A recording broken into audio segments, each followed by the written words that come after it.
Hello and welcome to another Acid Rain one-on-one Talking Bollocks special with me, your host, Howard H. Smith. Yes, it's me, singer in band, comedian as Keith Platt. Please go to acidrain.co.uk, keithplatt.co.uk, and you can also follow Talking Bollocks on Twitter, on Facebook. Add it to your iTunes podcasts if you're an Apple-using twat.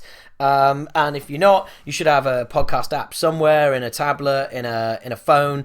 Just tap in Talking Bollocks. We're pretty much available anywhere. Subscribe to make sure you get all of these, because there is quite a few, and been going for quite a while now, and there's probably some shit there you want to listen to if you haven't already. So yes, welcome. Please, and that little snippet you heard up front there was from our first song in 25 years, Plan of the Damned. And you'll be able to hear that at the end of the podcast, and you can go and download that at acidrain.co.uk, where you can also find our tour dates. If you're not already coming, what the fuck, get your ass sorted and get yourself a ticket and come see us. It's going to be fun. Really looking forward to it. First time in 25 years. It promises to be a blast. So thanks for coming along and listening to this, the third in the one-on-one series. I'm not going to beat about the bush, because there's no need to. There is no bush. There is just beating to be done. So Pete and I sat down, had a chat, catch up. It's a really cracking, rambling conversation about all things music. Hope you enjoy it. This is me and Pete Dee having a chat. Hello, welcome to the third in this series of Acid Rain one-on-ones, and this time it's with Acid Rain bass player Pete Dee. Hello, Pete. Hello, H. How you doing?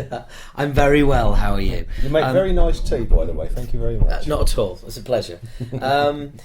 You find us in relaxed mood on a Saturday afternoon, probably the last sort of dregs of summer filtering through the windows. I'm painting a picture here, guys, for fuck's sake, come on. Yeah, we're chilled out. I've just been watching a bit of a Spembirds DVD that I've recently got. Can I point out that that's a band, not a porn title? Yeah. Pete is. If you haven't heard it or got it or ever heard it, Spembirds, Something to Prove. It's fucking brilliant. Amazing piece of USA and German crossover hardcore from the late 80s. There you go. Brilliant. Yeah. Superbly summed up by yourself there. And also the follow-up album, Nothing Is Easy, was a good album as well. And actually, it was one fairly recent one that wasn't bad. Anyway, look, I'm rambling here, but they're top band. And Pete was just saying the last time where he saw them at the Sir George Robey in 1992, and funnily enough, I saw them. We figured this out the other day, didn't we? I saw them at the Duchess of York in Leeds, and we think it was the same tour because Alice Donut was supporting. Yeah. Which sort of leads me on nicely to the fact that there's always been a bit of a sort of hardcore, punky vibe about Acid Rain, or so I'm told. I'm still not quite sure why that is. Yeah, coming from middle class Harrogate. But you're we've probably got the most punky music tastes out of everyone in the band, really, haven't we? I mean, we've got a lot of crossover points. Yeah, our tastes. Whereas and not just crossover bands. Yeah.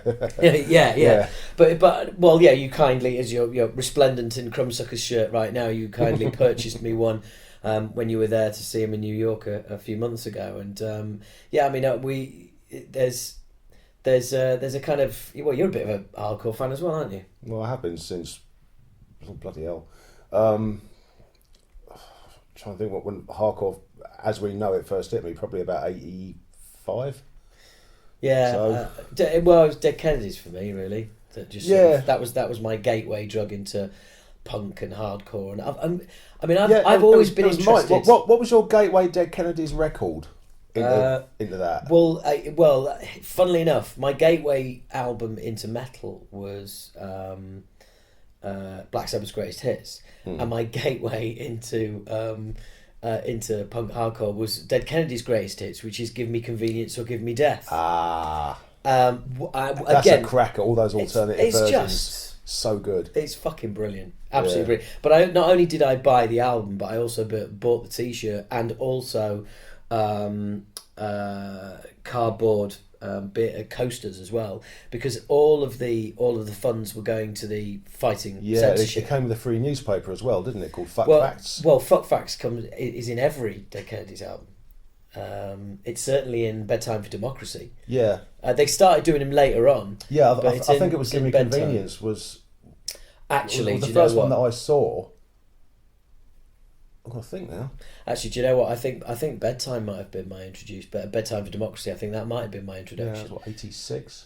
Yeah, which again was it's weird because that, of all the Kennedys albums, that's kind of like that's the least obscure one. Do you know what I mean? It's like, well, it's weird because it's made up of really obscure tracks and different versions of well-known tracks, but it's probably the most accessible one they did. What, Bedtime? Yeah. No, Give Me Convenience. Yeah. No. Yeah. Because it's a best of, but they didn't just screw together tracks from all these different. Let's do a record company best of.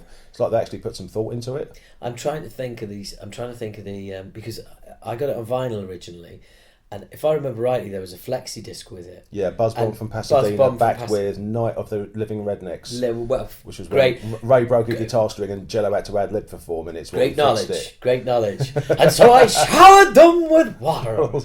And then the police came. It's just like, and they confiscated my rock. It sounds like one of the Marx Brothers. They confiscated one of my rocks. I never forget a face, but in your case, I'll make an exception. I mean, but again, I think what like the band that brought me to music and that made me fall in love with music was full on head over heels, gotta have everything. Was Marillion, which given we're both sat here talking about like metal and hardcore and all the rest of it, we recently found out that. We have, we've got a bit of a first love in common there, haven't we? We have, yeah. I was absolutely obsessed with him at the time. But it'd been about 80, I think. Back probably Christmas 83, January 84-ish. A mate of mine, it was a mate of my dad's who was my elected chaperone to take me to rock concerts, as my dad put it. Yeah. And he lent me Script for a Jester's Tear, and I thought, this is really good. Yeah. And I ended up getting a pass out, basically. So, okay, you can go to your rock concert, but you have to be accompanied by him, and he'll make sure you don't drink and all this. First thing we did was he picked me up. Oh yes, I'll look after him, and yes, and so I forgot round the corner. He ripped open a can of Special Brew, started necking it on the way up to the House of Odeon. Was on. There's one for you in the glove box. Oh, brilliant! So we just started drinking and driving. Yeah, I know. It was a bit of a funny experience that, but yeah, I went to see Marillion, and it was just brilliant. Was that the Hammersmith Odeon show? That was Hammy Odeon. Was that the recital of the script show? Was it the one that was on the BBC? No, it wasn't. It was the one after that. It was the first leg of the Fugazi tour. So it was 8th of March '84. So that was with Rage supporting. And that's the first time you saw. That's the first time I saw Marillion. Was that right? That was actually my first proper big gig. Well, again, we talk about seeing bands on the same tour. Yeah. Not only did we see Spembirds on the same tour, I saw Marillion on that tour twice, which was Leeds University and Sheffield City Hall. Yeah, I've still got the T-shirt. I've still got it. It's a Punch and Judy baseball shirt with Fugazi dates on the back. Oh, that's one of my most treasured possessions. I remember the white assassin T-shirt. That was awesome. Yeah, it was good that. But yeah, I that's the first chance I got to. That's the first time I got to see him, and that was my first gig. But this getting back to sort of the Kennedys. I was going with the Marillion thing because the next tour they did was the one that became the live album Reel to Reel. Right, yeah. They had the tour programs which were designed like a passport. Yeah, I went on that. Yeah, I've got that. You went on that. So that tour when they hit Hammy Odeon. Oh God, I sound like a right geek here. I've got all the dates. 13th of December 1984. I can't imagine why you sound like a geek there, Pete. Well, I only know. No, there's a reason I know these dates. Yeah. A, my first gig. You're going to remember the date. you're going to remember everything about it. Yeah, you're going to remember can't. every single fucking detail about your first ever gig. And I remember the detail of the second one because the support act was Cardiacs. Ah, right, yeah, you're going to remember that, aren't you? Well, of course I am. And mind blown. Right, okay. Well, look, I've just been in the hallway to collect one of my big frames where I keep all of the gig tickets framed. So there you go. There's wow. That is Marillion Refectory, 11th of February 1984. Oh, in the refectory of the uni. And the ticket I do believe was £4. Yeah, so excellent. So there you go. What a couple of old cunts. And I went to the Misplaced Childhood tour as well. Mm-hmm. I always remember that because it was me and Evesy, who obviously drew Moshkinstein and The Fear. We went to Misplaced Childhood, and the only way I could get there was my dad was going to give us a lift, so he drove us all the way there, and then he went to the cinema to watch a film while we were at the gig, and we came out of Sheffield. As we came out of the City Hall, it started snowing, and we're like, oh right, okay. Now, the drive from Sheffield back to Harrogate goes along the M1, and it gets quite high at times. By the time we got out of Sheffield, the snow was really coming down. By the time we got halfway along the M1, it was serious fucking snow. Right. And eventually... Was this on the way to or the way... On the way back. On the way back, yeah. And eventually it got to the stage where it was proper, like, right, me and Evesy were bursting for a piss, and it was like, we can't stop because it's just not happening. So as we came into Harrogate, it was really weird. There was a car in front of us that indicated right and drove off the road and straight into a ditch. So we presumed that he couldn't see where he was going. And it was it's one of those things. I remember being behind that car. I can close my eyes and picture it perfectly. And my dad, of course, is no longer with us, but we were heading into Harrogate, and we didn't want to go the way we'd normally go because that was like a back road. So there was no way. No. And literally, he just had to put his foot down and hope we'd get up this hill into Harrogate, which we did. We got back and couldn't believe it. I mean, it was a full-on mission. But I do believe that was the last time I saw them, because I think, like most early Marillion fans, I think Misplaced Childhood was... It was good at first, but it just kind of wore off me. And I thought for ages it was that classic case of if something's overplayed, it's like Dark Side of the Moon. I can't listen to that anymore because I've heard it so many hundreds of times. I'm like, oh god, it gets past the point where you know what's coming next and you're looking forward to that bit. It's like you know what's coming next. Oh god, can I put something else on? I got you know what I mean? But I actually thought it really dated as well in a strange way. I mean, maybe it's because I mean, as well as I do, most Marillion fans, especially at that time, were massive obsessives about the band, and you just absorbed everything. And but also that contributed to the decline. They became top 30. You got Kaylee, which was a number 2 single. Oh god, Lavender. Why did they release that? Dilly Dilly. Stick it right up your dilly. Yeah, but then almost like the forgotten album, the transition. I listen back now. I've got the remaster of Clutching at Straws, and it's a fucking great album because you can hear. A grower. I hated it when it came out, but I've listened to it subsequently, and it's not as bad as I thought it was. There is a. Seriously, go back. There is a brooding malevolence about the fact that it's like you can. I think it's a great example of you can almost hear a band splitting up. Like you can, if you listen closely enough, you can hear the divisions in the band at work. Yeah, it's like Marillion's Clutching at Straws kind of parallel to Yes doing Tormato, when you could just feel the anger. Well, I can't comment on that. Not a Yes fan. That was Yes's. Okay, we're definitely going to split up now album. Right, okay. All right. Well, going back to the Kennedys, I think which is how we ended up on this tangent. Yes. And 1984. Well, yeah.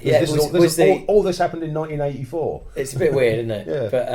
But I was always, Fish straight away, his lyrics and everything, I was like, wow, I'd never heard anything like this before. It was like somebody who's so eloquent and getting that eloquence down as almost poetry to go with music, and it just all being perfectly synced together. I was like, I think that was a sort of as closer to a eureka moment as I think I've ever had with music, where I was like, wow, fucking hell, that is that's something to aim for. To be able to do that, that's amazing. And then on completely the other end of the scale was, hearing Fish, loved his voice, great vocalist, great singer, amazing lyrics, and deep and emotional.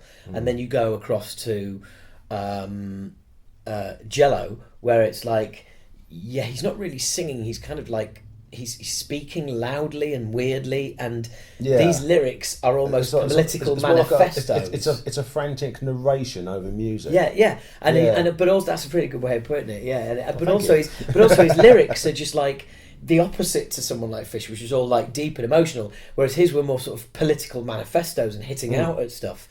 And again, I think it was for me. I think it was that, I don't know what, whether.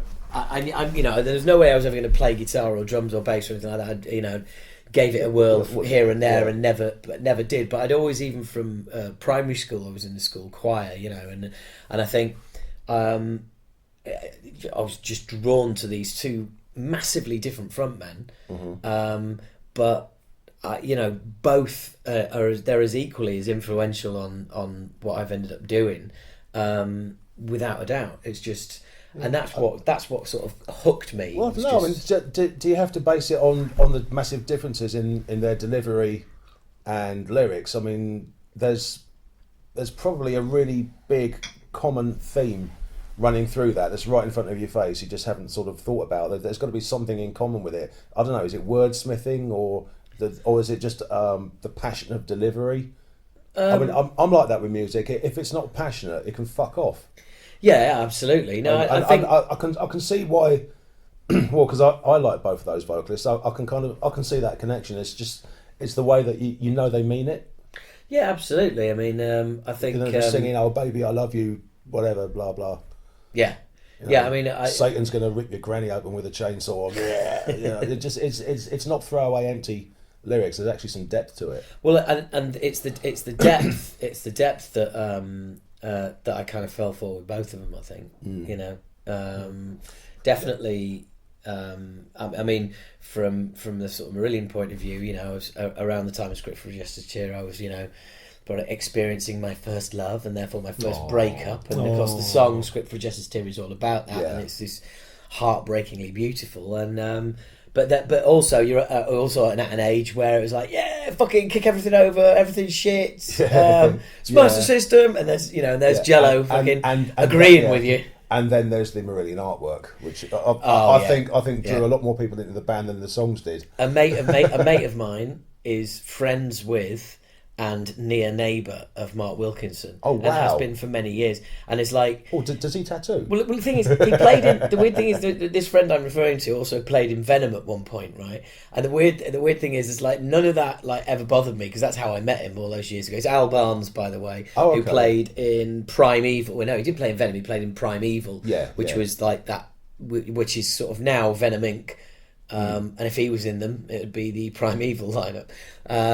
But yeah, and I met up with him a few years. He came along to see me do some comedy because I was down in Essex where he lives, and he just mentioned I don't know how it came into the conversation, and he mentioned that he was like friends with Mark Wilkinson, he's like a really top guy, and I was just straight away I was like starstruck. Do you know what I mean? It was like, oh my god, you know him? Oh, that's fantastic. Yeah. And who of course also drew Book of Souls, the Maiden cover. As well. Yeah, he is awesome. Yeah, I had all the t-shirts. Yeah, it's nice. I'm kind of glad that because we're about the same age, and so you're saying about that kind of that period of your life, you're just sort of trying to get to grips with the world and all that sort of thing. And I'm really glad that Marillion happened at that time, and I got into them because the main reason people used to have a go at Marillion was, oh, you're just a shit Genesis ripoff. Yes, yeah. And we all go, no, we love Marillion. And I'm so glad that I got into Marillion first, because, I mean, no disrespect to Marillion, I then subsequently discovered Genesis and went, oh, wow. No, you see, lifelong love of early to mid Genesis. Well, I never... Fueled by Marillion. Yeah, I never made that connection. I did get Foxtrot, and I did enjoy it, but I never got... really I never really got into them. I was just, but also I think Marillion was a complete one-off because after Marillion, it was just metal. For many years. But I mean, I think the prog scene kind of imploded anyway. So I mean, like who did you have at the time? You had Marillion, Palace, 12th Night, bands like that. But again, straight away, it was a great little scene, and then this is what happens in every scene. There'll be, say, 5 bands. The big five. I was just going to say, the big 4, the big 5, whatever. Yeah. And one of them will suddenly hit megastardom, and then the whole thing implodes, and then it just ends up in pubs again. But like you just said there, I was just thinking when you were reeling them off, like Palace and 12th Night, and there's another band I'm trying to think of who might have been included in that, beginning with a Q. Or IQ. Yes, that's the one. Yeah. They were kind of in there IQ, as well. The IQ were probably second from the top on that pile. But this is they were amazing. But this is it, isn't it? This is basically you've got Marillion. On a slight tangent, It Bites as well. Yeah, well, they were later on. Not much later. Well, they must have been because our management were managing It Bites in their early days after Acid Rain. And we split, 90? No, 91? No, they were going before that. Oh yeah, actually, no. I'm just trying to think if I sold any of their records when I was working in a record shop. But we had so you had the big 4. It's like Marillion were Metallica. Yeah, you know what I mean, and then as Andrew O'Neill says, the big 4 bollocks. There's Metallica, and then there's a big fucking drop off. And it's the same as, and I think it's the same with that prog scene. Oh my god, I've just googled it. It Bites are an English progressive rock and pop fusion band formed in Egremont, Cumbria in 1982. Yeah, but that doesn't mean they had anything out in 1982. Well, no, they were on. We were formed in 1985. They were on telly on. There was a music related program, and they were talking about the recording process. I've got it on video somewhere, and they interviewed Frank Dunnery recording all around the world. Yeah, and they were in pre-production at the Manor in Oxfordshire. What are they doing? And that was like mid 86, 87. Yeah. Well, actually, no, because if you look here, Francis Dunnery left in 90. Yeah. It was kind of done by then, wasn't it? Yeah. I'm sure I saw It Bites at the Marquee in about 85. Yeah, you see, the whole prog thing was just Marillion for me. Yeah. That was it. Yeah, well, but you know what I'm like with the prog. yeah, big fan. Yeah. No, actually, says the man who just refused to pay 150 quid to see King Crimson, but my loss. Well, yeah, I wouldn't pay that to see anyone, to be honest. No. I might see that. I might pay that to see Gene Simmons and Paul Stanley fucking shot in the head. But Paul Stanley and Dee Snider bare knuckle. Yeah. I listened to Dee Snider's podcast this week, which deals with that fallout. But the bulk of the podcast is about, because it's however many years, I don't know if it's like 20, 25, 30 years from the PMRC trials where he was like one of the main. Yeah, that was 88, wasn't it? Because it was him, Rob Alford, Frank Zappa, and other luminaries. John Denver. Oh yeah, who absolutely kicked fucking ass and annihilated them. And he sat there and basically said that this reminded him of Nazi Germany. And it's like, as Dee Snider says in his podcast, you just saw all of the politicians just like all the blood drain out of their faces as they realised that this is John Denver comparing them to Nazis. It's like, yeah, that's not a place you want to be in. No. But yeah, so I listened to the Dee Snider's podcast, and I'll tell you what, it's really, really, it's fucking great the way he deals with it, because you'd think that he does like an hour and 20-minute podcast, so you think it's mostly going to be the fallout from this big Paul Stanley thing. He only spends about 15-20 minutes on it. He just kind of like just skates on by. But anyway. Another tangent. And listen to it's certainly worth a listen, that episode, though, because there's when he's got great self-awareness. He's like, when he was saying he's like watched it back and just like cannot believe how cocky he was. Do you know what I mean? But he presented it in a very, very good way. Yes, He's good with words. He is. No, but do you know what? It's really interesting to hear him talk about it now and say basically that contributed towards the death of Twisted Sister, because he went out there and denied it all and made himself a target basically. And he said, like, I thought I was riding, I thought I was carrying the flag into battle, and then as things calmed down, I realised I was just stood in the middle of the battlefield with my dick in my hand, and there was no one else around, But taking a tangent back to Acid Rain. Actually, I was just going to push it back to Dead Kennedys and say my gateway album to that was In God We Trust 12-inch. And that still sends shivers down my spine when I hear it. No, you're absolutely right. Same here. It was In God We Trust. Yes. Yeah, it was. Yeah. What was it? Yeah. 11 minutes of the most amazing thing I'd ever heard in my life. It's one of the greatest EPs ever. It's one of the greatest T-shirts ever. It's it's just like, I still remember a mate of mine had. In fact, I say mate of mine. It was game changer. It was Evesy again. We went to HMV in Leeds, and he picked up a Dead Kennedys In God We Trust T-shirt. And it was a grey T-shirt with the Dead Kennedys. I've got that. I was just going to say, it's falling at bits. I was going to say I've been trying to find one in grey. Like, you just can't get them, like the proper old school Kennedys T-shirt. That's a hard one to get. Everyone's printing on black now. Yeah. If I find any grey ones, I'm going to buy one for myself, and I'll get you one as well. Please do. So we can build and vice versa. We can build up a joint T-shirt collection of all the shirts that we both want. Yeah. Well, no, if I see it, I'll get you one as well. Yeah. Okay. Cool. Right. Job done. Right, and you can hold me to that. We have witnesses now as well. Yeah, we have witnesses. I mean, things that I've been listening to, like, well, not hardcore. I mean, Dead Kennedys. It wasn't quite hardcore, but it was hardcore because the mission statement for that record. No. Well, Dead Kennedys have done it. Give me In God We Trust. No, hang on.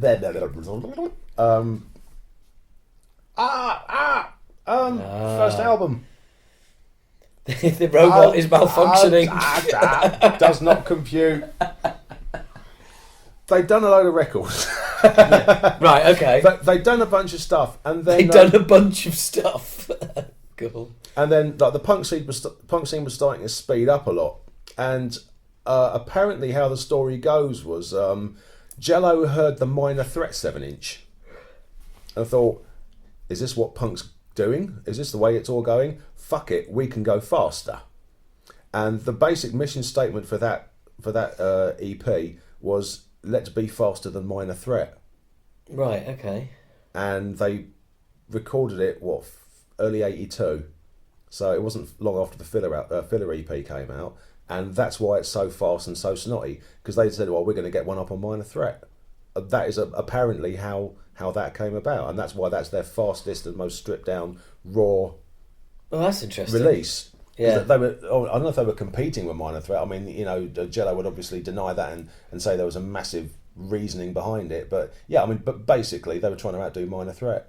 No, well, that's interesting. All these years later. But then again, think about the speed race you've got in all these different scenes, and this will go back to Acid Rain. I'm taking you back from your tangent through my tangent back into the Acid Rain tangent. Right. Well, no, the Acid Rain's not a tangent. It's supposed to be the fucking theme. Is it? Oh yeah, sorry. Yeah.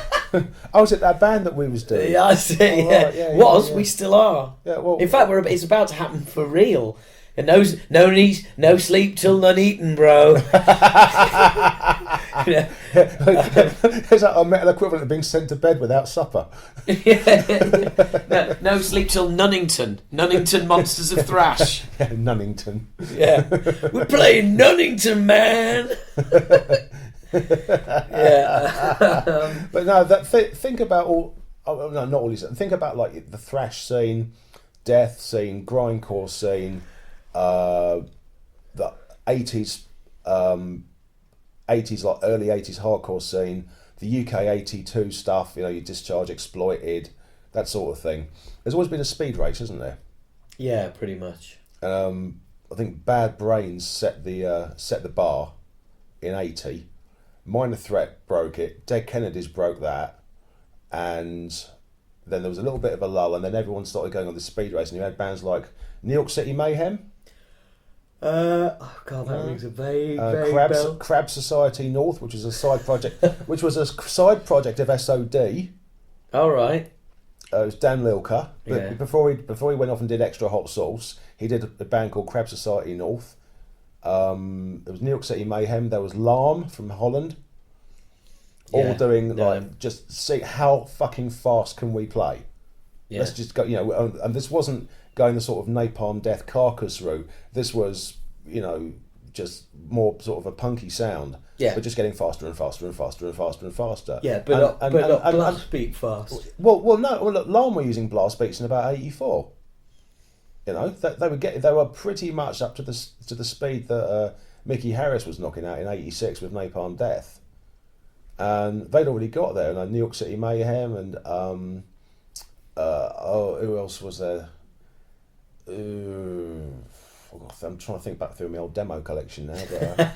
But, Larm and New York City Mayhem were the ones that really pushed it. I mean, they were ridiculously fast. Do you remember? I don't know if I asked you this question. I think I did, and I think I remember the answer, but I'm going to ask you anyway. Go on. Well, for the benefit of the life sentence. Life sentence. Yeah. What I mean, I think that for me, that's a tester. That's a tester because it's like. If you remember or you've heard of Life Sentence, that's like, oh right, so you didn't get into hardcore on Cause for Alarm by Agnostic Front then, which was a big gateway for everyone because that kicked off Rough Justice, which was part of MFN, which I do believe a certain band called Acid Rain was assigned to, but we'll get on to them. So I actually remember. I can see it in my mind now. The adverts they placed in Kerrang and Metal Forces when they were launching Rough Justice. And it was the Agnostic Front Cause for Alarm and Crumbsucker's Life of Dreams next to each other in the advert with you're thinking new sound from America. And you think I just remember looking at it and thinking, well, that's quite clearly the same artist who's done the two covers. I just remember thinking like that's really kind of it's just sort of, and I just thought that's just poor. Do you know what I mean? That is just poor because it makes you thinking like. From back in the day, you look at it, you just think, well, they're going to sound the same because they look the same. Do you know what I mean? But then I got Victim in Pain on import, and I could not fucking believe that. I was like, this is what they used to sound like. This is fucking awesome. Agnostic Front before they discovered metal. Yeah, but it was fucking awesome. Oh yeah. I mean, that's an incredible album. It's badly produced, badly played. Badly everything. The lyrics are clumsy, the riffs are clumsy, everything about it's beautiful. Yeah, no, it is. It's beautiful because of all its flaws. Well, it's because again, it's real. Well, I remember it's got passion. That they meant it. Yeah, well, fucking hell, yeah, fucking meant it. But also, you got the and that shines through. But I remember it's almost like a sort of black album artwork as well. It was like black. It was a black cover, and it was embossed. That's the reissue. Right. Well, there you go. Because the original version they banned the sleeve. It was a photo from one of the war graves where they were shooting people on the edge of a pit and pushing them in. Yeah. And they got into a lot of trouble over that. Yeah, no, I remember that. So that was it was reissued with a black sleeve. And they'd remixed it as well. And then, so if you get the original version with the Prisoner of War cover, that's on Rat Cage Records. That's actually the original mix is how it was meant to sound. They totally redid it for the black cover reissue. Well, not long. They beefed it up a bit. I think it suffered. Not long after those. Really, not long after those releases. On the Under One Flag part of the label. There came a mini album that was to change British thrash forever. We've got another British band we can go and see. Yeah. Really fun. And yes, the album, of course, I'm talking about is Moshkinstein. Always refer to it as an album. I know it's a mini album, but fuck it, call it an album. It's on a 12-inch, just about scrape. It's a 12-inch on 33. You can get away with that as an album. Absolutely, absolutely. So were you there from the very beginning? Did you get Moshkinstein when it came out? What was your first experience of Acid Rain? My first experience of Acid Rain. It was. Let me think. I was at high school. Yay! Feeling old right here. There was like in every year there'd be like 2 or 3, 4, 5 kids who are obviously outsiders, and obviously we're going to go punk, goth, metal, whatever like that. And I left school very fast and under a cloud. Let's not talk about that. Right. And I started hanging around with some of the metal kids from a couple of years below me, and we just like go out, getting drunk on the street and all the usual shit you do when you're about 15 and whatever. And we obviously tape trading and all that sort of thing was rife at the time because no one could afford to buy any bloody albums. So you always sort of you take it in turns to buy. Go up to Shades and buy something, then you all tape it, and you'd sort of circle it around. And when you had the money, you would actually go out and buy the genuine article. Yeah, obviously. And, which we did. I like to think we had morals back then because we'd trade for all sorts of stuff and get all these bootleg copies. But we'd always have this thing inside. We had to own the real thing when we had the money, and we did that. So I'm round. It was Dylan Dolan. He ended up singing in a band called Winter of Torment, I think. And we was round his house and up in his bedroom. He was going, hey, check this out.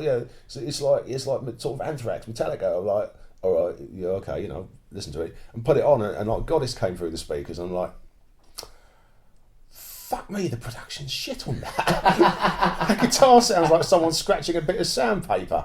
I thought, hang on, this is really catchy. Yeah, go on, take that for us. And that was it. And I wore that tape out, and good call. The production is fucking shocking. Yeah, I know, but but that is what we nice, wanted. Though. That's what we. It you say that now. Well, no, it was. I mean, no, that's why it sounds like it is because if there'd been a producer in there, he would go, "No, you don't fucking want that." But we. I would never forget the look on the management's face when they came to listen to like the final mix, and the manager who also managed Little Angels, I might add, just went, oh well, that'll sound good when you've cut all the feedback and bits and out, and it's like no, that's all staying in. That's right. And I guess I think that's sort of the kind of sort of punky-ish ethic, that kind of the way it was just. It was raw. Yeah, well, I'll tell you what, I think my first reaction to hearing Moshkinstein, as in the absolute initial reaction, like the first 30 seconds, was, fuck me, this sounds exactly like Nuclear Assault. Yeah, I can hear that, yeah, I suppose so, yeah. Because, and I think that was more to do with the actual sound, not necessarily the production, just the overall impact of what's going into your ears without trying to disassemble any of it.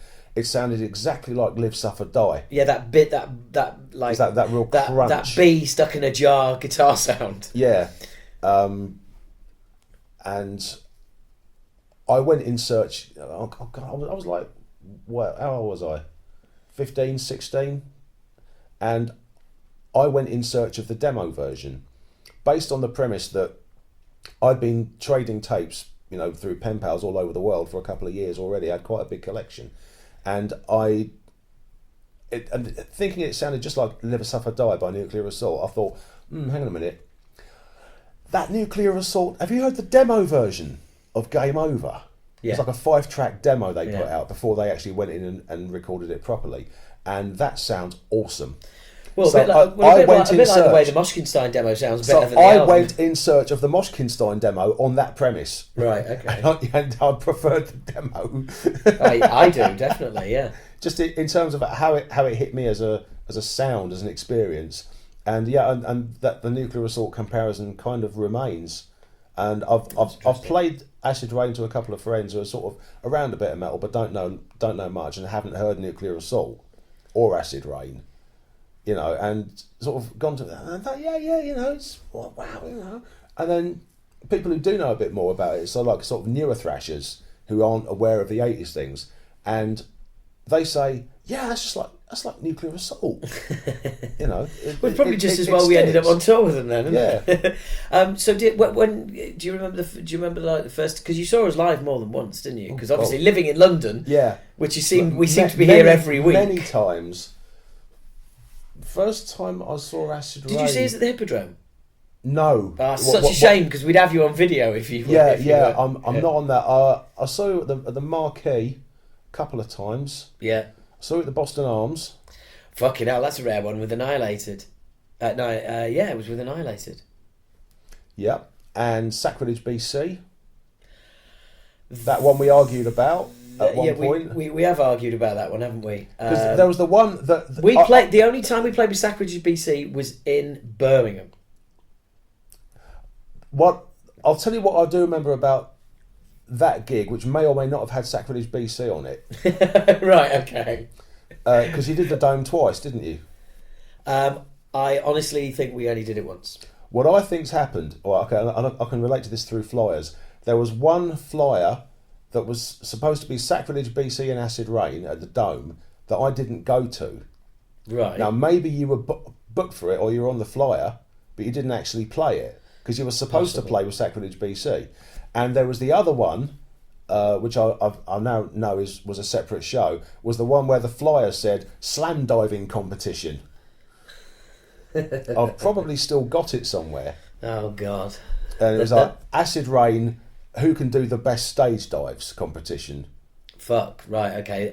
That sounds like... I don't know if that was you. No, it sounds like the kind of stupid thing that a promoter would do. Yeah. It was billed as a Olympic slam diving, and I hate that term slam diving because there is no such thing. If all you younger listeners out there, there is slamming and there is diving. There is no such thing as slam diving. I think it was Kerrang who started saying that, and it's wrong. Yeah. There is slamming and there is diving, and there is stage diving. There is no such thing as slam diving. But yeah, it was. Totally. It's funny you should say that. It was plugged as a competition, so who can do the most stupid dives.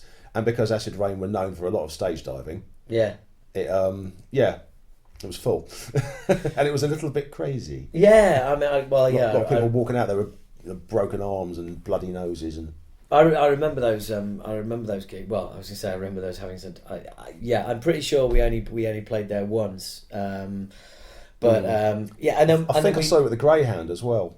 Well, that was our second ever gig. Yeah. That might have been the first time I saw you. That was our third ever gig. Yeah, I went with. By the way, I went with Toby. Oh, really? Yeah. Oh, so Toby's a mutual friend, by the way, listeners, who's a photographer and friend of mine who I worked with a few years ago, and is hopefully coming to the London show. Well, I think he's definitely coming to the London show. Yay! Bring his camera too. Yeah, along with Kaylee as well. Because he used to live not far from me, and we were both into Lawnmower Death, and he was more into Lawnmower Death than I was, and he was pen paling with him. So I used to get all my lawnmower information off him. Right. And I went with him and a few other people up to the Greyhound. Well, that was. And I'm bugged if I can remember who was supporting, but Hollisade. That's it. I'll have it written down at home. I've got all my gigs in the scrapbook. Well, we did that gig. That was our third ever gig. But by then we'd already set a theme. It was our third ever gig, but it was our second in London. Right. We did a lot of shows in London. Where was your first London show? And I since also, by the way, played the Fulham Greyhound when it got gutted and turned into a huge venue, which was called the Cosmic Comedy Club, and it was called the Cosmic, but most nights it was run as a comedy club, and I played there many times. It was called something else. It was called something else before that because they shut the Greyhound down. It was closed for about 2 or 3 months. Then it was reopened under another name. They had about 6 shows there, including Cardiacs, which is where I went there. And then it shut down again, and it got turned into a pizzeria. And then it became a comedy club, and then it was a weird chain of events. The pizzeria comedy club thing was all around the same thing, but the weird thing is that having played it as the Cosmic, it was huge. They basically gutted. It was the whole Greyhound inside of the building. Yeah. Wow. So they gutted the whole thing, and it was huge. It really was. It was quite a daunting because it was quite a big venue already. Well. Even as the Greyhound, it was quite a big venue. It was notorious, I think, as being the hottest venue in London for a while. Yeah, our first London show was supporting Sabbath. I was probably at that. That was a really weird one. Where was that? I might have been there, you know. I know Henry Heston was there looking to kick off. Henry from Virus, he was looking there to kick off. He just added me on Facebook this morning. Oh right, there you go. Hello, Henry. Yeah. Thanks for the ad. What was the? I'm just trying to think the bill. I'm trying to think where Sabbath were. Totally don't remember the bill, actually. I should do. Because no, hang about. It wasn't the Greyhound. I saw Sabbath at the Greyhound supporting Candlemass. Wasn't that one, was it? No. Was Sabbath headlining? No. Yeah, they were headlining headlining the Clarendon. It was the Clarendon Clubfoot. I was there. There you go. Oh, We obviously made quite an impression. Yeah. Because we played there again supporting Death Angel. Yes. Yeah. Hang on. So yes, was it the Sabbath one? Was it the Sabbath one or was it the Death Angel one that you saw? No, it was the Sabbath one. Right. Yeah. Wow. Okay, cool. Yeah, because we just rocked up, thrashed out, and fucked off. Went off home. So I saw you both times at the Clarendon. Yeah, Greyhound. Yeah, I saw you a few times. Well, look, Does that answer your question? It does. Bringing it all the way, bringing it all the way back around now to me phoning Si from Annihilated and saying, "Look, do you know any bass players?" And he went, "Yeah, Pete from Kremated." And I was like, "What? Pete, guitarist and singer in Kremated?" And he was like, "Yeah, but he's a bass player. He's a bass player, like, you know." And I was like, "Right, okay, cool." And so he sent me a number, and I gave you a call.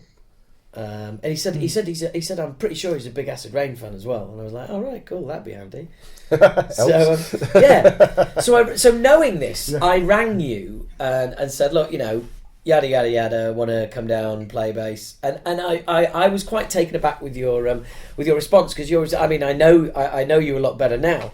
But I was quite taken aback by your response, which was very guarded and very sort of stupidly. Okay, and this comes back to like when I first spoke to Mark, and I was like, and he was like, you know, "Can you send me some Acid Rain so I can hear some, because I've never heard you?" And I was like, "Oh yeah," you know, because in my head he totally nice knew to us. actually meet you. Yeah, I haven't actually met yet.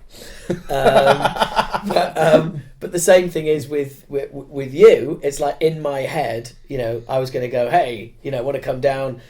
You know, play a few tunes with the band, and you were going to go like, "Oh, fucking hell, yeah, that'd be brilliant." But instead, your reaction was like, well, yeah, I need to think about this, and I was keen for you to sort of just expand on that, because I know why you said it, and I know because it was us two on the phone, and I appreciated where you were coming from, and then you made a follow-up call the following day, which was almost like, yeah, I didn't need to think about it as much as I thought I did, which was really cool. But your reason for that sort of guarded response, which I completely respect, because the way you said it to me, which was, well, hang on, I want to know, A, if I can do it justice, if I've got like the space in my life to dedicate the time to it, and B, I need to go and listen to the songs again and go, like, you know, these things that I can bring something to, and all. It was a very considered response. Yeah. I take music very seriously. Well, yeah, but I mean, but bearing in mind, no one's ever taken being in Acid Rain seriously at all. So it was a unique change. It wouldn't matter. It wouldn't matter if it was fucking Johnny and the Crap Meters or Anthrax. I'd have to sit back and think about it. Yeah. You know. Yeah. Well, you know, I mean, you've pretty much answered that question yourself. I don't think I can add much to it. I had to make sure I had the time in my life to do it. More importantly, I've been in bands where I've been fucked about and had people go, "Oh yeah," and then and I wouldn't want to do that to anybody. Yes, and especially when you, I want to say up the game, but this is Acid Rain we're talking about. No, I'm joking. Yeah, no. But no, especially when it's a known band, and doubly especially when it's a known band who've been away for a while and coming back. There's going to be a lot of eyes on it, and it's something that's got to work. Yeah, it's got to work. It's got to go like clockwork. It's got to basically hit first time. It's like you've got one shot. That's the way I mean, I don't know if that's the case, but I mean, that's how I perceived it. If this band's going to come back and do I didn't know about the new tunes at the time. You just said, you know, we're getting Acid Rain back together, and I thought, well, you know, the first thing you're going to think is, right, Greatest Hits tour, then what? And I thought, well, can I bring something to the table? Thought about it. Yes, I can. Yeah, I can play all that. What I remember of Acid Rain that I can still hum. Yeah, I could do that. Listen to some of the tunes. listened to the Moshkinstein and Fear, and not obnoxious. I know you I wasn't so keen on that one, but anyway, I digress. I've just thought, well, look, I can play those bass lines. I can probably do my own little slant on it if I wanted to, or if it's asked for. You know, I could have walked in and you've gone, right, you will only play the bass lines that are recorded on the albums. Yeah. Any deviation will require you to be shot. Yeah. I don't know. And point off for deviation. Exactly. And, you know, I sort of knew you, but I didn't know what you're like. You could have been, oh, yeah, just come and play the tunes. Or you could have been like James Brown, you know, he used to fire. You know why James Brown's backing bands were so tight? He used to scared of him. He used to find them $10 for every wrong note they played, and he had the ears of a fucking hawk. Right. Okay. Or did he have the ears of a? Did he have the ears of a bat? It's the eyes of a bat. And the ears of a hawk. But it's the eyes of a hawk. Oh, shut up! I'm mixing metaphors. No, I'm just. I can see where you're going with that. I just want to see how far you take it. He had the eyes of a blind man and the ears of a cabbage. Yeah. No. Apparently, James Brown was absolutely. It was like Frank Zappa. He was just so tuned in to what was going on behind him. Yeah. He could hear like a slight miss off the ride bell in the middle of a fucking drum solo, and he'd know it, and he'd find them $10 for every mistake they made in the set, and that's why they were so good, because they wouldn't get paid if they weren't playing it perfectly. So when you see Acid Rain on the road, guys, and you wonder why it's so tight, Pete's just let you all in on more than you care to know. So obviously I wasn't, I'm not like that, and I mean, I remember our conversation. No, you're not. You're a fucking pleasure to work with. Oh, thank you very much. Yeah. Thank you. I remember the conversation we had up at Bloodstock when we were in the in Reanimator's dressing room, and you just saying like you're really enjoying playing the tunes and all the rest of it, and I have to say that. What I was keen for everyone to do is just like, well, let's learn the songs, right, now let's make them ours. Well, yeah, that's how you should do it. Yeah, absolutely. There's no point trying to make something your own if you haven't learnt the basic rules. But also, I think the other side of that is as well as like, everybody has asked me at one point, you, Paul, Mark, Cookie, have all asked me at one point separately, like, You've said, oh well, they used to do this, and I was thinking of maybe so is that what you want me to do? And it's like, well, no, ultimately, if the guys who used to be in the band, for whatever reason aren't in the band, then I can't expect to get other people in to pretend to be them. Do you know what I mean? It makes no sense. And to be honest, if I'd have got the feeling initially that might have been the case, I'd have had second thoughts about joining. Yeah, absolutely. As would I. I don't want to sit there and be an Acid Rain 1990 tribute band. I want to be part of Acid Rain, doing what Acid Rain do, and if it morphs a little bit and then new stuff comes out and whatever, I want to be part of that process. I don't want to be slavishly copying other people's riffs. Well, past the point where it has to be recognisable, and there's certain in any song that's written, excuse me, or performed, there's going to be a certain set of what you'd call landmarks, where there's a bit that has to be absolutely fucking note perfect, otherwise the song doesn't work. And then in between that is the bits where you can mess with it a little bit just to make it flow better. And as long as we've got the landmarks, we're good. Yeah, absolutely, and I think I'm arguing over the split second timing of a little bit of 1/4 second snippet of Human Oil or something, just to get that little bit of that feel right to make the song kick, and if we got that.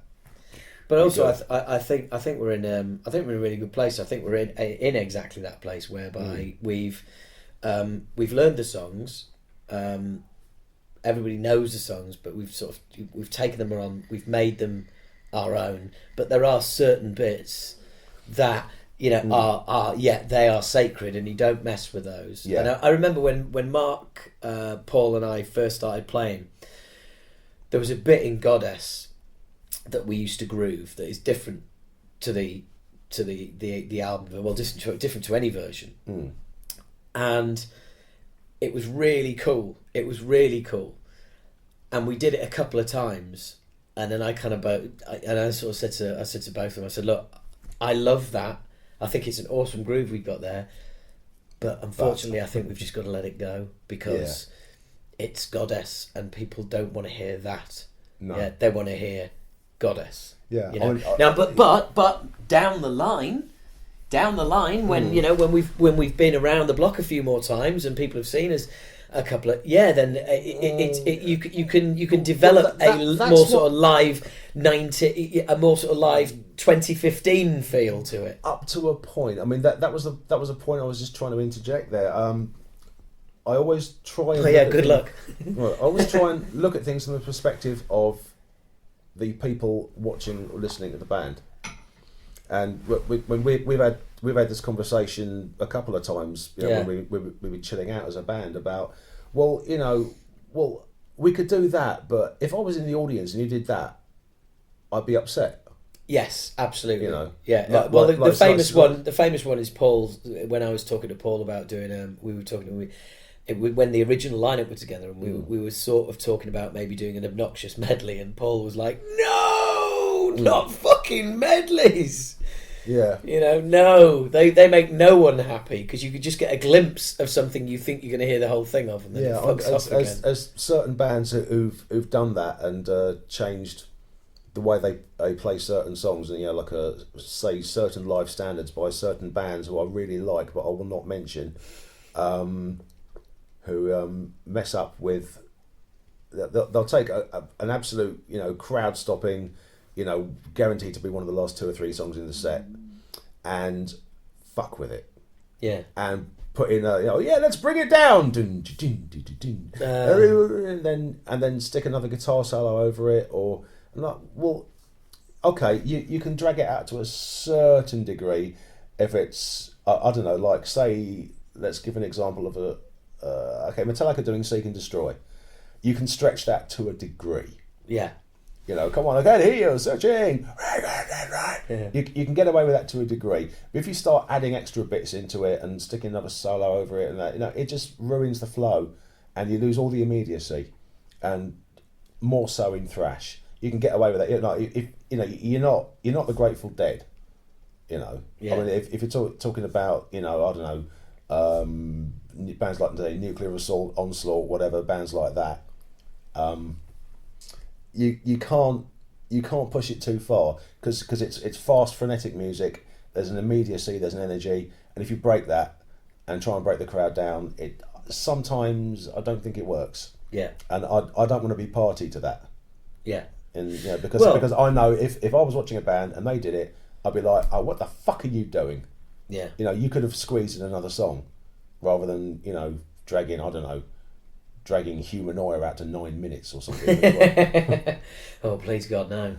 Yeah, but you see what I mean, though. No, absolutely. It's the way. Okay, my mission statement when I formed Kremated was I want, and I know that I'm quoting Kronos in that famous interview he did, Hammersmith Odeon, that ended up on the Ultimate Revenge tour. But the mission statement was, I want to form the band I'd most like to be in. Yeah. And from a crowd perspective of what I want to invent the band that I would go mental for and follow all around the world. That led you into being in a band that you used to go and see. Yeah. So it's all worked out in the end, doesn't it? Well, I remember approaching at the Lawnmower Death Christmas gig, a bit drunk, and going, "Hey H, yeah, listen." Nottingham, yeah, Nottingham, that was it, and saying, "H, and I wasn't like starstruck. I was just trying to be respectful. I said, "Look, H, look, you sort of probably recognise me or not, whatever. Look, I'm in a thrash band.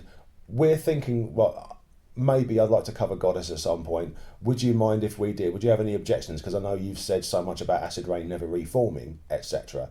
And you're like, yeah, cool. Oh, yeah. Do you want me to sing on it? I could always sing on it for you as well if you want. I'm like, Fucking hell! All right, cool. I remember that, And then afterwards, he told me that the only reason you said yes was because you thought I was going to beat you up if you said no. Yeah, I think I was very drunk. Yeah, you were a bit all over the place. But to be fair, I mean, I think I'd already done my stint with Reanimator that night, and I was buzzing, and the thing is, I knew you were based in London. And like so when you said things you covered, I said, well, look, when you play in London, closer than you knew. Yeah, closer than yeah. It turns out Pete lives about 10 minutes from my house. We didn't know this when for the last 15 years we've been on each other's doorsteps. I know we didn't know this, which was a great quite a great find, bearing in mind that Mark's in Newcastle, Cookie's in Bridgend, Paul's in Exeter. You know, I mean, it's like the whole fucking country and other countries are covered, and then there's you 10 minutes away. But I knew you were based in London, and I thought, and that's why I said, well, if you, I'll sing on it as well if you want, because I thought, well, you're obviously going to be playing London, and then, believe it or not, what was happening in the background when you saw me then was that.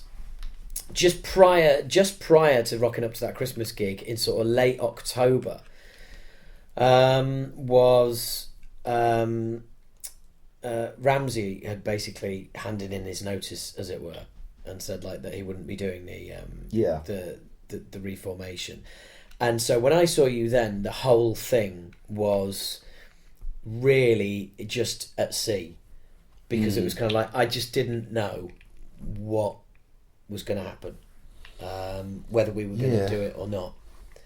Up in the air. Yeah, absolutely, totally up in the air. And I had a chat with Kev that night as well, and Kev was like, "Yeah, well, I'm still up for it." And I said, "Well, I'm waiting on Adam because Adam wasn't sure what he was going to do. Adam wanted some time to sort of think about it because him and Ramsey were very close." And then the year turned, and Adam decided that, given that. Ramsey wasn't involved anymore, but also the fact that Adam has really bad tinnitus, which I completely understand. He was like, "I'm not sure." Killer. He said, "I was going to, I would have been really willing to risk it if it was the original lineup, but now it's just going to be sort of different. I'm not going to take the risk. I'm kind of sort of seeing it as a sign." And I was like, "Okay, fair enough." And that just left sort of me, Paul, who would have been standing, Kev, and that was it. And Mac, sorry, apologies. Yeah. So then over a year later, I'm ringing you up, and you're going, "Yeah, all right then. Yeah, I'll think about it. Yeah. Okay, give it a whirl."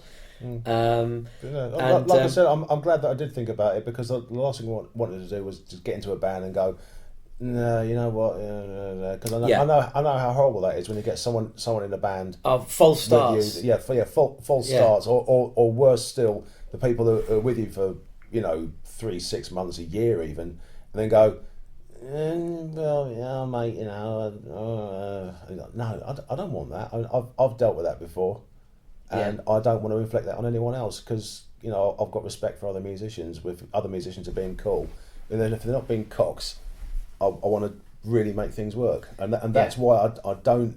I've had a lot of people ask me to join bands, and I just say, well, I'd love to, but I can't.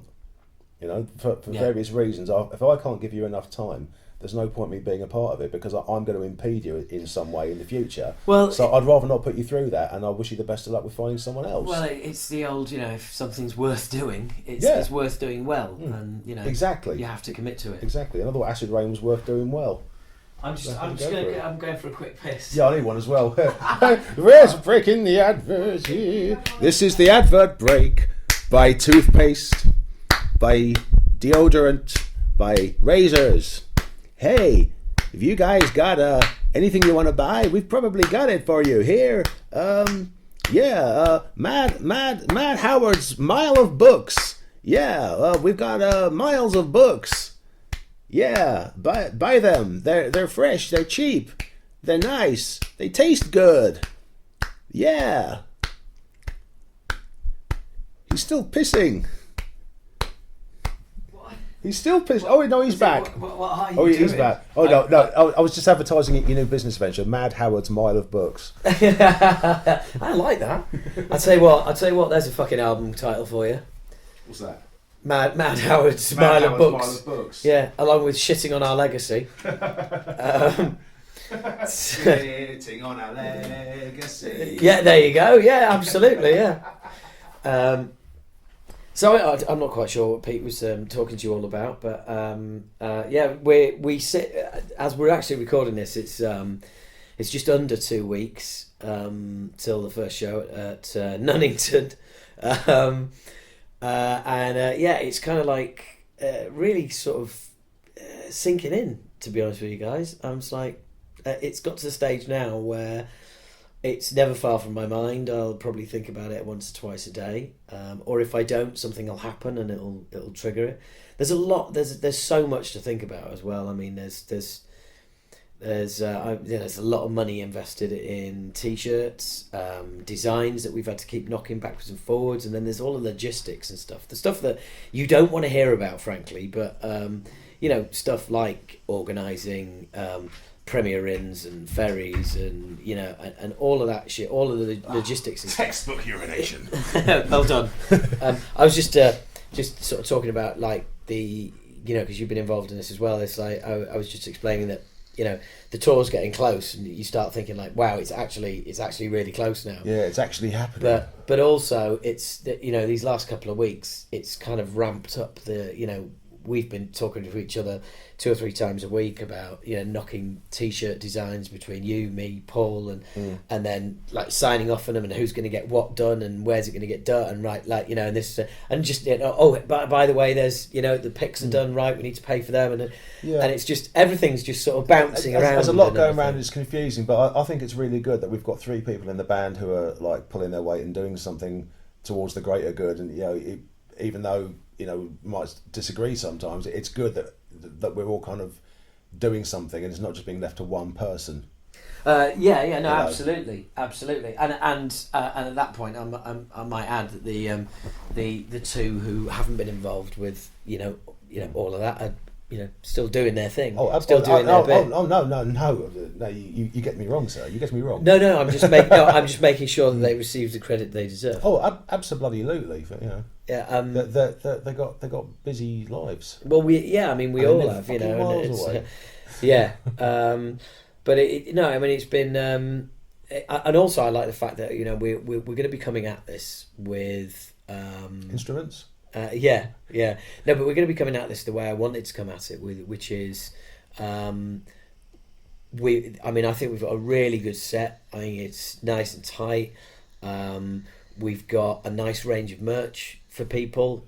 Plug. There is that for those who listen to this prior to the dates and those who are actually coming. Because bear in mind, there's going to be people who don't know about the podcast or anything like that who are going to probably come to it after the tour as well. But we've got stuff to give away as well. Which I really like. I think there's just something that's, again, I think it's that sort of hardcore ethic as well, which is just being able to give a little bit more to people for their money, which I think is important. More important now than it ever has been. None of this aloofness. Not there ever was, but no. I mean, in comparison to a lot of other bands, especially metal bands, going out doing this thing. And they're just like, we're doing all this for the fans, and then they just stay in the fucking dressing room and don't want to talk to people and that. I mean, those are obviously reasons why any band, even the friendliest band, would sometimes members would want to just not be around for various reasons. But I mean, if you compare, I mean, okay, I'll take Hyrax as a great example. They played quite a low key show in London a couple of months ago, and the whole thing was running late and it was getting a bit getting tight for time. And Katon just got on the mic and said, "Right, you guys, hey, I'm not even going to bother trying to do his voice. Yeah, it's basically like, right, you guys, we're going to play some more songs, then, and we're going to finish because we're running out of time. We're going to come and drink with you. Where can we drink with you guys?" And they were just like, let's go to the pub. And there's these people who've been waiting for like myself. I mean, I've been waiting to see Hyrax for nearly 30 years. And they finally make it over, and they're like, yeah, thanks for coming. We really appreciate it. Right, let's go down to the pub and get pissed. And they did. They just sort of packed their gear out, and they're just milling around going, "Hey, know any good bars? Come on, hey." I'm like, fucking hell, that's Nice. really, really nice. Yeah. You know, rather than just sort of cooping themselves up in the tour bus and going, no visitors. You know. Yeah, well, we certainly won't be doing that. Because we haven't got a tour bus. Yeah. But if we did, we'd fucking be on there, just with the curtains shut, going, fuck you all.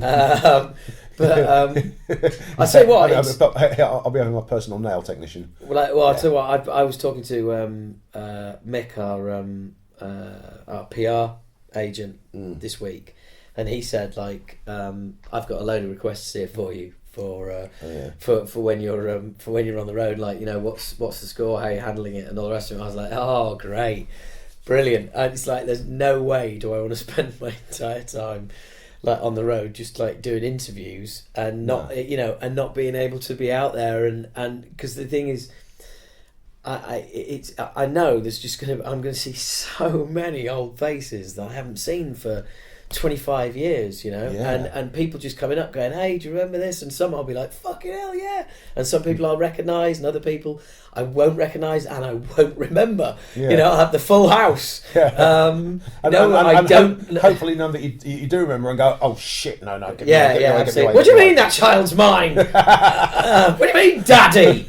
Oh god, wouldn't that be scary? Wouldn't that be scary? Like meeting some 25-year-old dude and he's like, yeah, you're my dad, you know. It's like, what? Fuck off. It'd be worse if it had a Newcastle accent. Yeah. No, but I ended up playing in your band.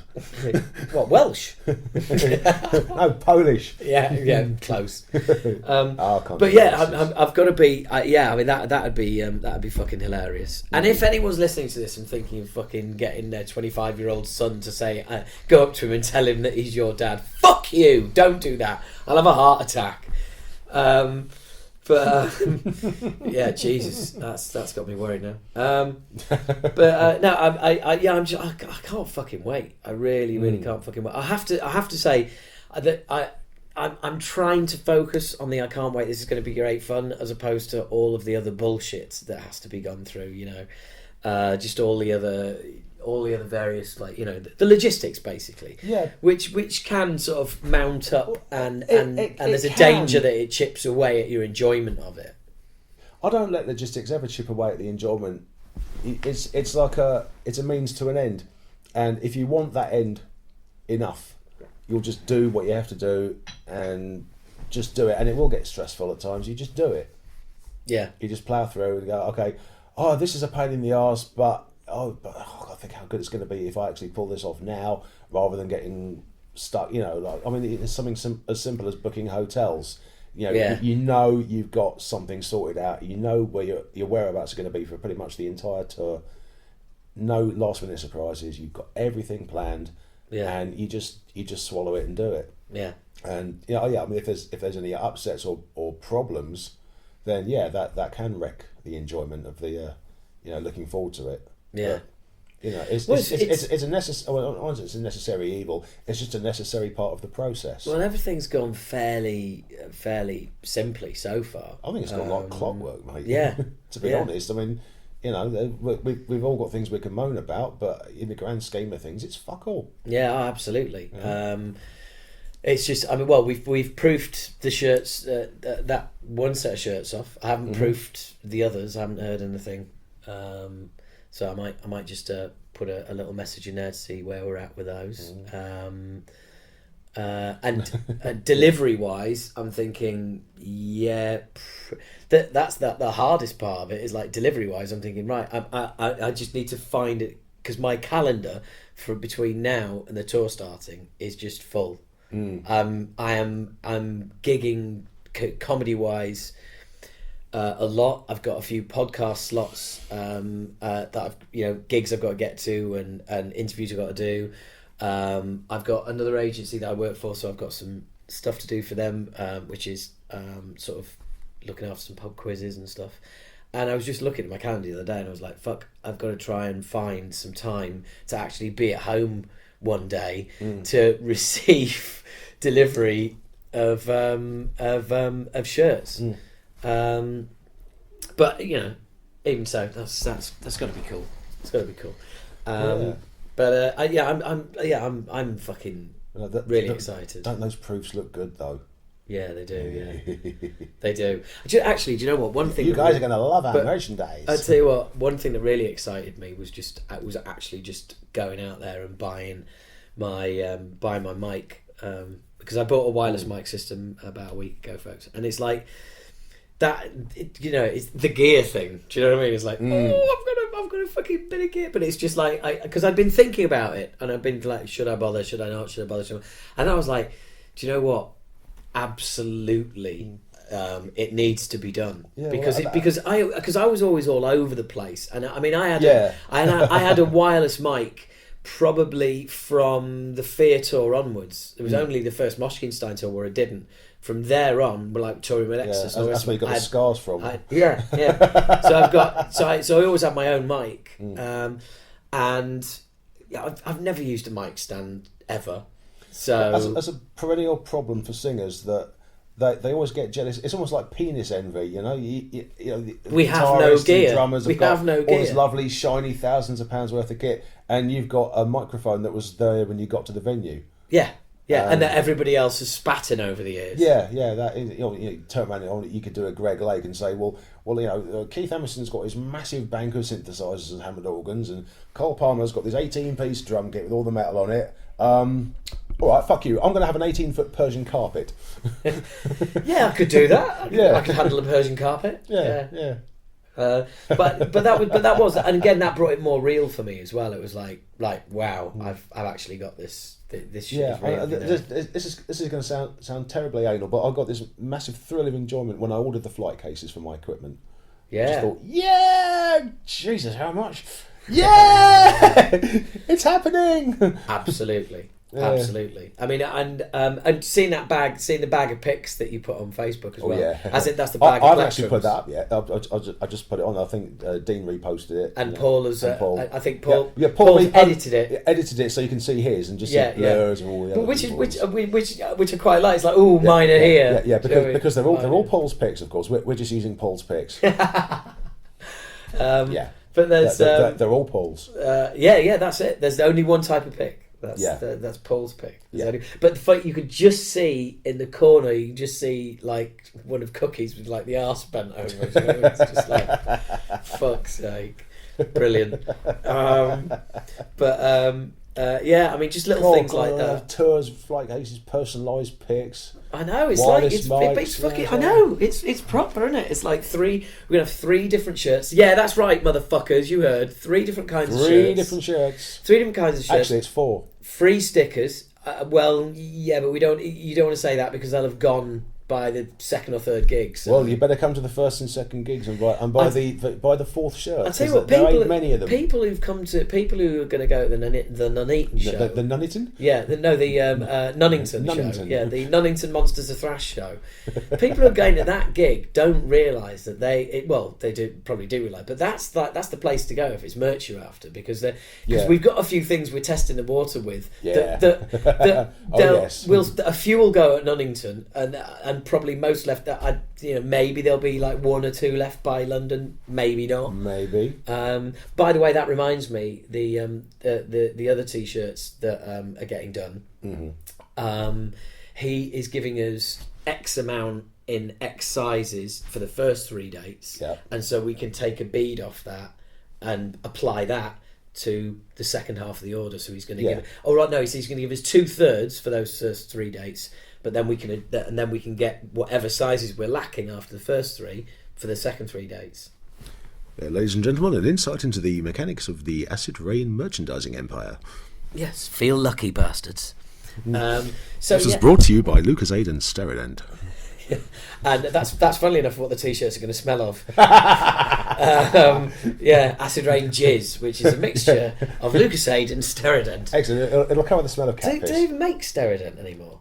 I don't know. Have we just dated ourselves? Yeah. Well, we are fucking old. Cultural references. They're. Oh, I love Morecambe and Wise. The Christmas special. Can't wait. Hey. I've got my new Walkman. Really awesome. Hey. Awesome. Yeah. I've got some. I've just got some awesome chrome tapes. I was about to say chrome tapes. Yeah. What TDK SAX? C90. C90s. C90s. Yeah, in fact, there's a tape in the deck there that I'm gonna sort out. H is currently pointing at a quite an old but expensive in its time Technics Hi-Fi all-in-one. Yeah, and it's there's a cassette. It's one of those. It's one of those all-in-ones where it actually looks like separates, but it's not. They all got ribbon cables behind the back. No, it's one of them. No, it is separates. Is it? Yeah.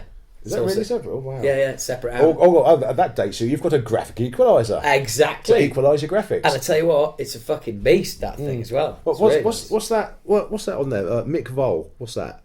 Is that the bloke who designed it? Yeah, it probably is, actually. Yeah. But no, I'm gonna run a lead out of that later on, and I'm gonna put Blind Aggression up as a free download. Okay. The live version, but I'm also gonna add that version. Yes. But I'm gonna add the intro on it as well. Have you heard the intro with Billy Milano on it? No. Right, okay. Well, I'll play that off. Hey, excellent. Whenever I do these podcasts, there's always something that we're going to talk about off air or do off air, and that's the one for this one. Excellent. I'll play that once we're off air, as it were. Excellent. Is that what the paddling pool full of baked beans is for? No, that's for a charity do later on. Right. It wasn't. But the bucket of sperm in the corner, that's specifically for you. Oh, right. Well, that wasn't Billy Milano's bribe. No. The beans, not the sperm. Of course. So yeah, I'm really pleased with the way rehearsals have gone as well. I mean, we've got everything tight. Everything. There's a place for everything and everything in its place. I think the set is right. It's a bit light on stuff from Obnoxious. It flows. Yeah, in fact, in my humble opinion, it's very light on stuff from Obnoxious, but there's more live songs that we have to play from all other albums than there is Obnoxious. The only sort of two that really demand to be played off Obnoxious are Thoughtful Sleep and Creative Restraint, and we will be playing one of those. But yeah, we'll certainly add more of that album into the set in future tours and stuff. But this is what the same thing as the songs we play is the dates we're playing. People have been going like, oh fuck, you're not doing it. You're not playing Newcastle. You're not, and it's like And somebody said to me the other day, oh, you're not playing Newcastle. It's like, yeah, no, we're not playing Newcastle, or Birmingham, or Nottingham. Or Leeds, or Bristol, which is where the band is from originally, or so it's still got a big following there, or Bristol, or any of Wales, and it's like it's almost like we need to do another tour, isn't it? Yeah, funny that. Isn't that strange? Isn't that weird? And people are going to come and they're going to hear the set, and there's going to be like, oh, we didn't play this off Obnoxious, and and it's like, yeah, well, what would be the point in coming back, doing a 10-date tour, covering every town, every major city, with an hour and a half long set, playing every song everybody could ever wish to hear. Yeah. Where'd you go from there? Yeah. You can't. Fucked. Yeah. So people just have to realise that this is we're not going to fuck them yet. This first tour is just just putting the head in. Yeah. Yeah. It's just the head. Just the tip. That's it. It's just we will fully insert the rest of the Acid Rain penis. Don't talk about Dean like that. Hey, that's out of order. That's out of order. No, it is. Yeah, but Paul drew him. No, I think it's got to be. It is just bit by bit. It's bit by bit, and it's just we are going to get to a point, because the weird thing is people remember. Straight, what I know, people remember. Oh yeah, Acid Rain used to come on with Devil Went Down to Georgia. We stopped using that in '89. But it's what people remember. And it's like, oh, but hang on, you didn't play Postman Pat. It's like, yeah, we are in a special guest slot. It's not our show. Zentrix follows. It's not our show. And when we did all the stupid little bits and pieces like Postman Pat and stuff like that, it was only ever when we had headline slots and we could you will not find a single tape, a bootleg of Acid Rain fucking about being playing stupid songs when we were supporting. True. Because you can't afford to. It's an advert for your band, and you got to go for it. So I obviously we're still gonna have a laugh. That's what it's all about. But I haven't spent. I'm not coming back after 25 years to play fucking Bod, Trumpton, and Postman Pat. And if people are going to be are a bit disappointed by that, well, go home and fucking listen to Postman Pat. Yeah. And Warriors of Genghis Khan as well. I'm not coming, not spending 25 years to come back and do a bad news cover. No. Yes, there's room for all of that in the future. In the future, on the subsequent tours that we will do, wherever they may be. Wherever they may be. Yeah. In them towns, possibly, that people have been complaining we're not playing, which is out of our hands. Yeah, absolutely. It's yes. not, I've been blaming Zentrix. I've been blaming Zentrix for all of it. Oh, okay. But no, absolutely. I mean, and the thing is as well is, like I said, this particular person said, "Oh, you're not playing Newcastle," and it's like it always amazes me how insular people are. Because they go like, "Oh, you're not playing Newcastle." It's like, yeah, and you haven't looked at it and thought, "Wow, I bet people in Birmingham and Wales and Leeds will be pissed off as well." No, it's just me. It's me. I'm just pissed off about me and where they're not playing near me. So it's me. Yeah. And it's that same. It always amazes me that it's just like I said, so insular. And it's like, well, look, there's lots of places. In fact, I think if you look, there's more places we're not playing than we are playing because, funnily enough, it's only 6 dates. Yeah.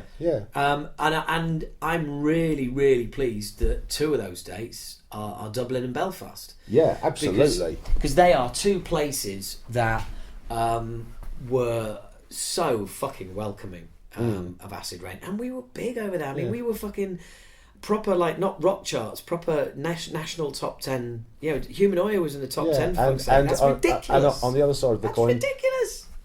Ireland, as an entire landmass, gets very few decent shows coming through, and if anyone's deserving of some touring, well, the thing is, it's Dublin and Belfast. Well, I mean, possibly other towns in the future, but obviously one of those towns is in Ireland and one isn't. Well, but, I said Ireland is a landmass. I'm trying not to get.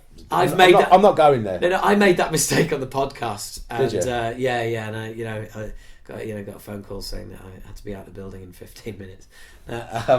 If you look at the old Obnoxious tour, the poster up there, there's proof of how much that we liked Ireland, because we played Cork, Dublin, Derry, Belfast, and Drogheda.